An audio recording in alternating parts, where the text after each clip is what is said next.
Hi everybody, bit of a different video for you today. The Caravan Camping and Motorhome Show was opened by Gordon Buchanan. And Gordon is a fantastic photographer for wildlife. He's created many programs on TV. I'm sure you've probably seen them, to be honest with you. And I'm sat with him right now and I've managed to steal away a couple of minutes of his time and I'm going to ask him some questions which I've just penned down. Thank you ever so much for joining me today. Pleasure. I know you're a busy boy, so I really appreciate it. So you don't strike me as a person who's got a caravan motorhome. I suppose you go camping in tents, maybe? I have more tents than I thought I had. I was in the loft the other day and I was like, oh, I forgot about this one. So I spend, because for work, if we're going somewhere, I like to take care of my own accommodation. So basically take my own tent and my own hammock. So even if there is accommodation like a hut or something, I kind of quite like taking a tent with me and just having that little kind of sense of home, and it's my space. So I've kind of got a tiny little one-man tent and then working my way up, and then I bought a big canvas wall tent, sort of the things that they kind of use in the Wild West. Yeah. As a kind of family camping tent, which actually we've never used. We put it up in the garden one time, but we haven't. Do you go camping with your family? Yeah, we sort of tend to, every year we do at least one camping trip, and it's the kids love it. It's sort of the best holidays we've ever had, really kind of have been sort of those simple ones when the weather's been good, and off we go. Kind of wild camping, I think living in Scotland, it's great to be able to find a really special location. You're the only person there, so I've done a bit of that with the kids. You mentioned wild camping there. What's your top essential equipment that you would take with you when you wild camp? One thing I take with me, I've got a sort of a lightweight tarp. So what I'll do is I'll rig that up first, because obviously living in Scotland, any day of the week, any month of the year, you could get kind of chucked on. So I kind of tend to rig up this big tarp, which you could sort of, it completely covers the tent, and then that's our little kind of base under there. So if it does start to rain, your tent will stay dry sort of through the night. So when you pack it, if you're only there for one night, tarp first, fire second, then you can get one and do it. But then I always take, when I'm camping, I always try and take good quality food. I love, I suppose a lot of the time when we go camping, it's about actually not really exploring. It's about going to a place and just sort of like, and we tend to do it grabbing nights here and there. So it's taking some nice grub and a nice bottle of wine. Oh yeah, absolutely. Yeah. So tarp you've just mentioned there. Favourite knot in your tarp? Oh, I'm no good with knots, actually. Let's skip this question then, shall we? I fake my own slip knots. There probably is a name for the knots that I commonly use, but I don't know what they are. A friend of mine on YouTube, Wiltshire man, Sandy, dear friend of mine, he taught me how to do several knots for putting the tarp up. One which tensions itself, and the other one that you can, tension again, and it keeps your tarp really taut. So you've got this perfect apex tarp to start with. Yeah. Well, actually, I like a tension strap. So for things like hammocks, instead of roping hammocks up, sort of having a tension strap that you can sort of adjust, and that dispenses with my lack of knowledge of knots. So when you are away working, when you're camping away and you're working and you've got these fantastic shots and you're spending a long period of time out in the middle of practically nowhere, how do you cope logistically with things like keeping batteries charged, memory cards for your camera, keeping all your equipment clean, what is the process of keeping all your kit in tip-top condition? Because you need that shot, don't you? Yeah. For some of the bigger expeditions, we'll have a base camp, and actually logistically, it becomes like a mini village, because you might have sort of 20 or 30 people living in this sort of clearing in the forest or sort of the edge of a lake, and so because of the amount of stuff that we have to bring in food-wise, we can bring in a small generator and enough fuel to run it. If we're going off on a little satellite trip, we'll just take away a big supply of batteries with us and have enough. So if it's like were away for 4 days. We could probably, there's enough batteries that you could carry, and actually with lithium batteries, you get more kind of bang for your buck. And but we did up in the Arctic. I had my own little camp, and for the first time ever, I was completely self-sufficient.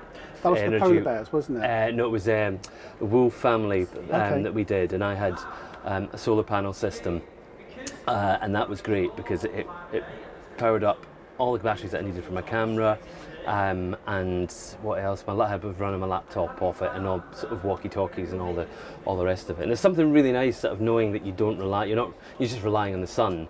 And we were there in the summertime, so the sun never sets. So the batteries have been charged 24/7. So you've just mentioned the Arctic there. What would you consider then your most extreme camp that you've ever had to do? Most extreme camp? Oh, I was in Alaska over 10 years ago, and we were doing a river trip, and it was a lot more difficult than we anticipated. We thought it was going to take us 3 or 4 days to come down this river. It'd never been descended before, for good reason, as we found out. And it took us a fortnight. It took us 13 days to come down. And what we were finding was that we were trying to go down the river, and we'd hit a set of rapids that we didn't expect, and then we'd haul out, and sometimes it was just, there was nowhere to put up a tent, so we were having to be really creative and just sort of sometimes excavate a little kind of scrape at the side of the river, just somewhere that you could lay down. And then I just got the fly sheet from my tent and put me over that over me. So I think that was sort of a campsite that really isn't a campsite at all. It's a gap between two boulders. Somewhere to keep you dry. Yeah. So what would be your number one goal of inspiring youngsters to go out and photograph wildlife? I think if, watching wildlife documentaries, I think so many people these days watch the likes of Blue Planet or Planet Earth 2, or Blue Planet 2 as it was. You look at the BBC Wildlife or the Wildlife Photographer of the Year awards, there's shots that I find really inspiring. So if you have an interest in nature, is sort of Instagram as well, there's amazing, like, stunning, National Geographic, their photo feed, like, you can't help but be inspired by those images, and they're not that, it's not rocket science really. It's about actually putting the time and effort into sort of being in the right place and really kind of waiting for that special moment. And photography it's a carrot at the end of the stick, and the perfect photograph is a carrot that you're never going to get, because if you became an accomplished photographer and you were happy with your images, you wouldn't do it. It's always sort of, the best shots that I've ever taken, I'm not happy with them. They're not good enough,